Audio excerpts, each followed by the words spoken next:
Buenas noches, mi nombre es Fabiola Rodríguez, estudiante de la carrera de Psicología en la Universidad de Yacambú. Hoy le vamos a disertar un poco sobre el Código de Ética Profesional del psicólogo. El grupo está compuesto por Evelyn Villarruel, María González, Amalia y Flor de María Pérez. ¿Y quién les habla? Fabiola Rodríguez. El Código de Ética del Psicólogo comprende 182 artículos. Hoy les voy a hablar un poco desde el artículo número 1 hasta el artículo 40. Desde el artículo 1 hasta el artículo 7 se establece la obligatoriedad de cumplir este código de ética por parte del psicólogo. La obligatoriedad de cumplir también otras normas como lo son el reglamento del ejercicio del psicólogo, otras disposiciones.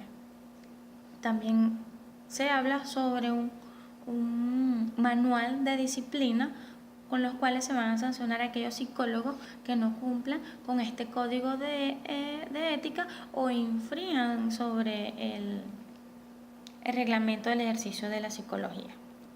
Los artículos del 4 al 10 hablan sobre esos valores éticos del profesional de psicología, como lo son la probidad, la justicia, la generosidad, la libertad, la independencia, sobre ese respeto por la verdad, por la imparcialidad que debe tener el profesional, el psicólogo, la honradez moral y la honradez intelectual.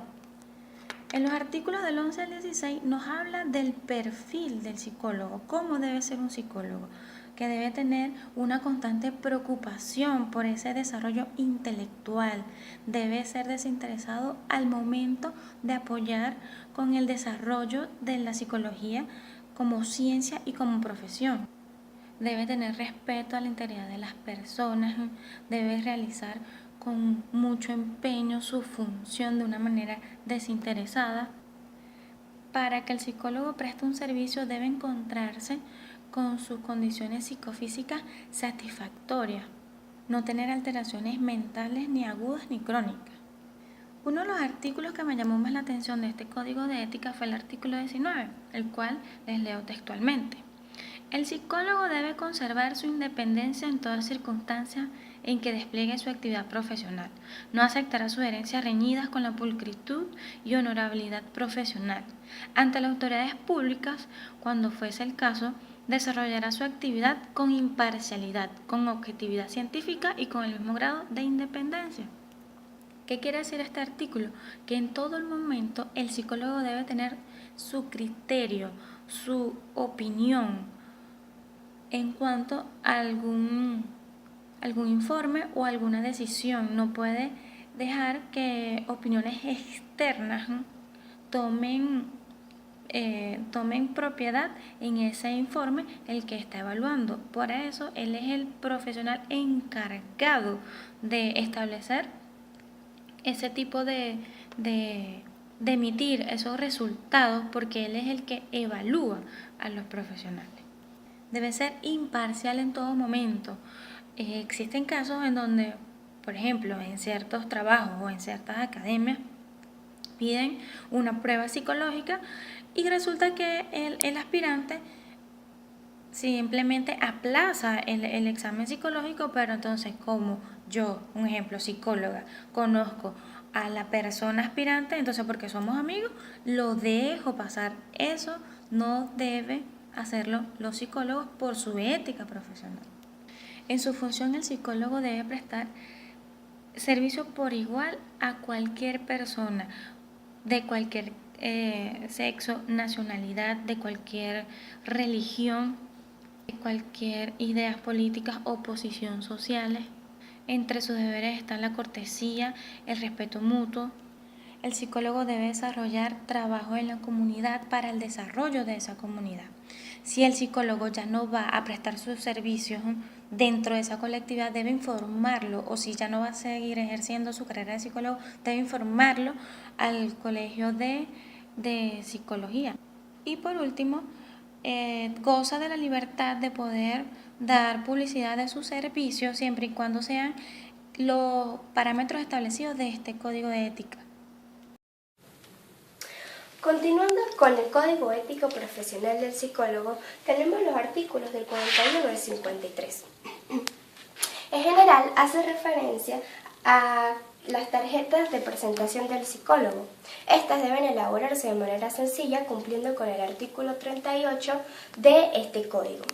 También, al realizar una publicación en revistas, periódicos o cualquier clase o cualquier otro medio de comunicación, debe hacerse con fin de científicos o didácticos, ya que se considera como falla hacerlo con un fin de estudio o diagnóstico, llevando a un entretenimiento.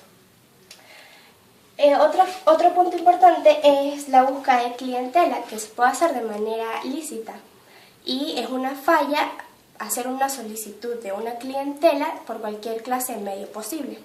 El psicólogo debe abstenerse de cualquier opinión que afecte de la moral y las buenas costumbres de la persona. Es de acotar de que algunas otras fallas que no pueden ocurrir es las excesivas publicaciones, la participación en medios de comunicación que no sea para brindar una orientación, y la falsificación de la firma, ya que esta debe hacerse para avalar un estudio psicológico junto con el número de la federación. 2, 3. Ok, pasando al capítulo 1, este hace referencia de los deberes éticos en el área de la investigación, cubriendo los artículos del 54 al 75.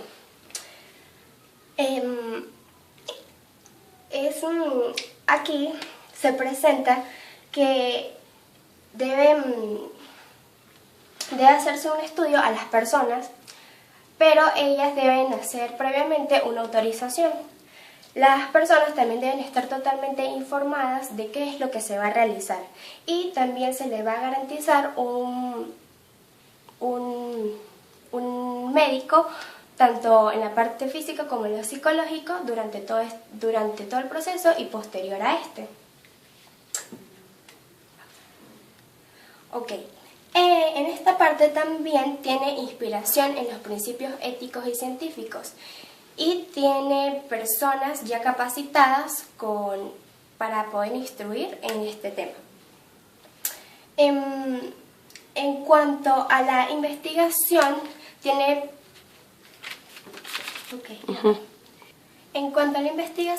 debe aplicarse según las reglas éticas y puede hacerse en un individuo o en un grupo pequeño de personas. Se debe garantizar que las respuestas son anónimas para el bienestar moral de estas personas que son llevadas a este tipo de procesos.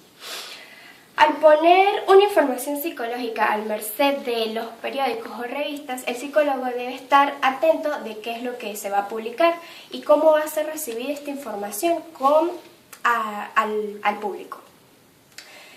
También, si debe dar crédito a algunas colaboraciones que pudo tener, y si utilizó un material ajeno a él, debe notificarlo. Ok, en el capítulo 2 nos hablan de los deberes éticos en el área de la docencia, que cubre los artículos del 76 al 84. El psicólogo debe tener un buen testimonio, utilizando los valores de la igualdad y el respeto. Su finalidad es brindar colaboración para el desarrollo de la personalidad y fomentar la cultura y los diversos valores dentro de cualquier sujeto. También debe brindar mayor esfuerzo en cuanto a sus funciones de docente. Su función general en cuanto a los planteles educativos es estimular a los estudiantes para que su estudio sea mucho mejor y que ellos mismos lleguen a sus propias conclusiones, teniendo una libertad de expresión y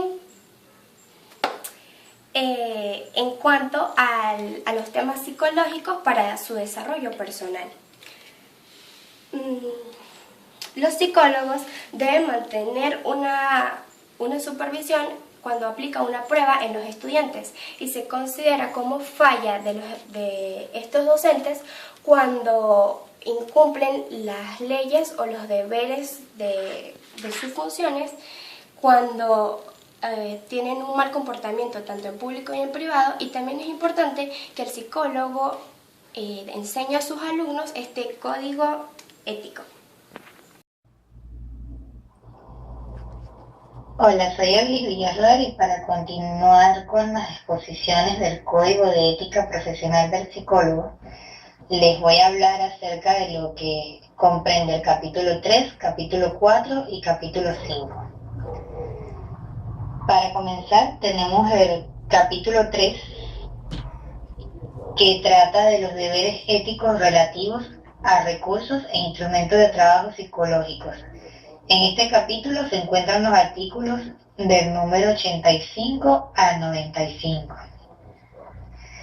Entre estos capítulos lo que se puede ver es que tratan acerca de los reglamentos sobre el uso de los instrumentos utilizados por los psicólogos y el manejo adecuado de los mismos, donde además hacen referencia a que solo las personas preparadas en la carrera pueden administrar los materiales acreditados de uso psicológico. Aquí tenemos un ejemplo que es el artículo 95, el cual dice: las pruebas psicológicas serán clasificadas en 3 categorías. 1. Prueba de aplicación e interpretación accesible a todo personal de las ciencias de la conducta, debidamente entrenado y bajo supervisión del psicólogo. 2. Prueba de aplicación libre por todo profesional o técnico debidamente entrenado, pero de interpretación exclusiva del psicólogo. Y 3. Prueba de aplicación e de interpretación exclusivamente de los psicólogos. Continuamos con el capítulo 4, el cual trata de los deberes éticos frente a las autoridades públicas. En este capítulo se encuentran los artículos comprendidos desde el 96 al artículo 100, los cuales tienen que ver acerca de que todo psicólogo debe estar dispuesto a prestar sus servicios a entidades públicas y además mostrar respeto ante las mismas. Entre estos artículos tenemos el número 98, que dice: en la emisión de su dictamen, el psicólogo debe sujetarse a las disposiciones legales respectivas y dar su opinión en condiciones de objetividad e imparcialidad científica, dictaminando solo en aras de la verdad y la justicia. Esto podría ser en caso de, por ejemplo, una persona que presente cualquier trastorno psicológico en la parte de su conducta y la misma cometa algún tipo de delito. Es ahí donde entra en juego este artículo, ya que el psicólogo debe dar su opinión con objetividad para intervenir en el caso y además explicar el porqué o el posible porqué de lo ocurrido. Para continuar, tenemos el capítulo 5, que trata de los deberes del psicólogo para con el consultante, el cual está conformado por los artículos del 101 al 131. Además es importante decir que este capítulo tiene mucha relevancia, ya que todos los psicólogos deben tenerlo en cuenta a la hora de lo que van a hacer las terapias. Los artículos que conforman este capítulo tratan acerca de cómo se debe tratar al consultante, qué hacer y qué no hacer en diferentes casos. Uno de estos artículos es el 112, que dice: queda prohibida la exhibición pública de enfermos mentales o personas con deficiencias conductuales, ya sean niños, adolescentes o adultos, que reciban asistencia psicológica transitoria o permanente en instituciones públicas o privadas a través de filmaciones o fotografías que no obedezcan a motivo o a contexto científico, dejando en claro que un psicólogo debe guardar respeto y mantener en privacidad la identidad de sus pacientes y lo que padezcan los mismos, no exhibirlos a menos que sea para uso científico y además que cuenten con la aprobación del consultante. Continuando con el Código de Ética Profesional, abordaremos los capítulos 6, 7 y 8. El capítulo 6 nos habla de los deberes éticos en el ejercicio institucional de la psicología. Ellos van desde el artículo 132 al artículo 141. Voy a citar el artículo 132 que dice que el psicólogo que trabaja en instituciones públicas o privadas deberá regirse por las leyes sociales y laborales correspondientes.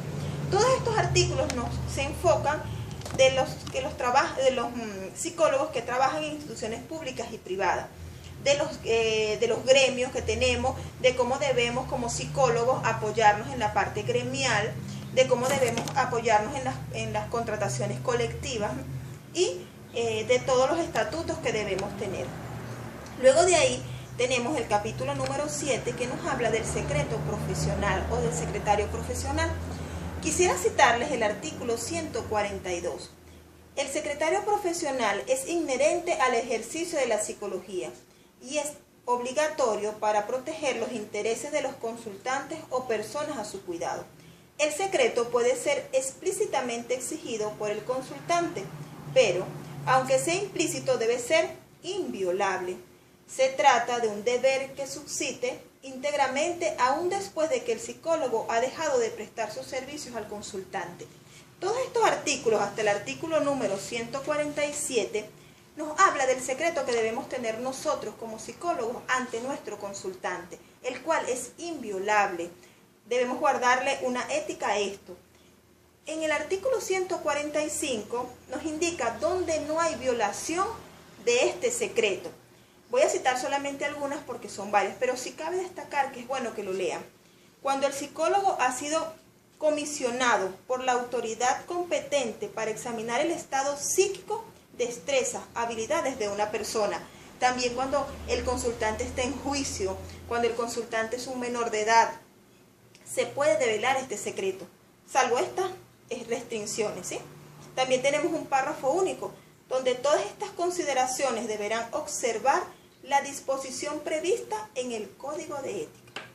Luego pasamos al capítulo número 8, donde nos habla de los honorarios profesionales.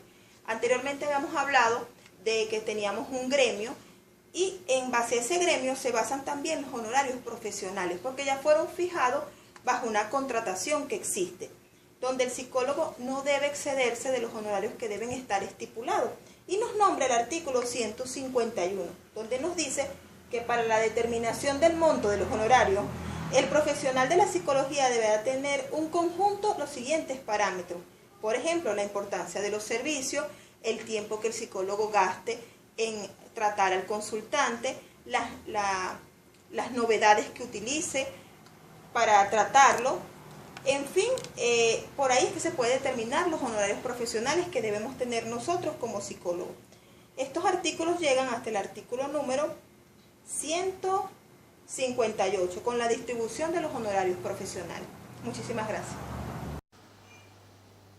Continuando con el Código de Ética Profesional, abordaré lo que es el capítulo 9, capítulo 10, capítulo 11 y capítulo 12. Con respecto al capítulo 9 de los deberes del psicólogo respecto a sus colegas, que contempla el artículo 159 a 172, en cada uno de estos se menciona lo que es el espíritu de fraternidad, cortesía, decencia y honor, sustitución al colega, el encargo provisional, opción de los servicios gratuitos para los hijos, los padres dependientes y el mismo psicólogo de manera gratuita. Asociar agrupaciones que estos puedan conformar las funciones directivas y gremiales administrativas con respecto a sus subalternos.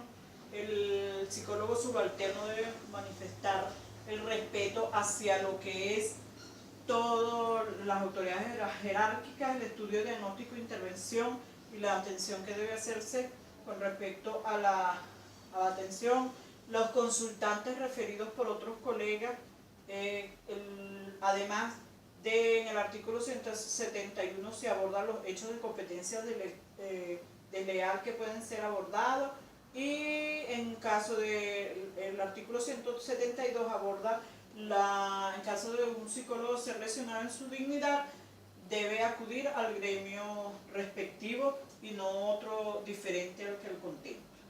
En el capítulo 10, referente a los artículos 173 al 176 de los deberes para con el gremio, el artículo 173 hace referencia a cada uno de los deberes ineludibles que deben tener cada uno de los psicólogos.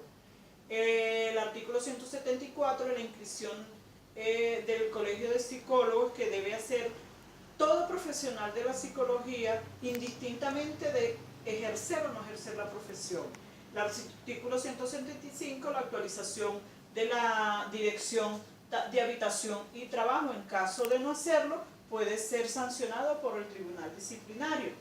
Y el profesional en condición de empleador, según el artículo 176, está en el deber de exigir la inscripción al solicitante con relación a la inscripción en gremio.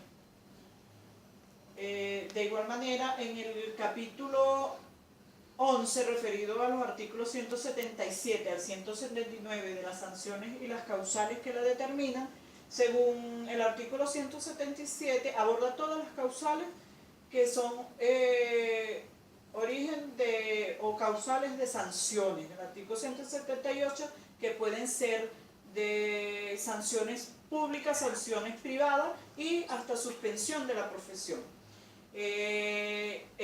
Para ello, según el artículo 179, el tribunal disciplinario deberá aplicar dichas sanciones, atención a las causales, en función de lo que contemple la ley del ejercicio de la psicología. De igual manera, y para finalizar, en el capítulo 12, relacionado con los artículos 180 al 182, que hace referencia a las disposiciones finales, se contempla, según el artículo 80, que se debe entregar una copia del ejemplar de este código de ética a todo profesional de la psicología inscrito en dichos gremios. De igual manera, todo colegio y federación de la psicología debe promover la enseñanza de la ontología profesional en cada una de las escuelas de psicología del país. Y finalmente, toda persona que se inscriba en el gremio, colegio o federación deberá presentar un juramento de cumplimiento de todo lo contemplado en el Código de Ética Profesional. Sin más a qué agregar, muchas gracias por haber contemplado toda nuestra exposición.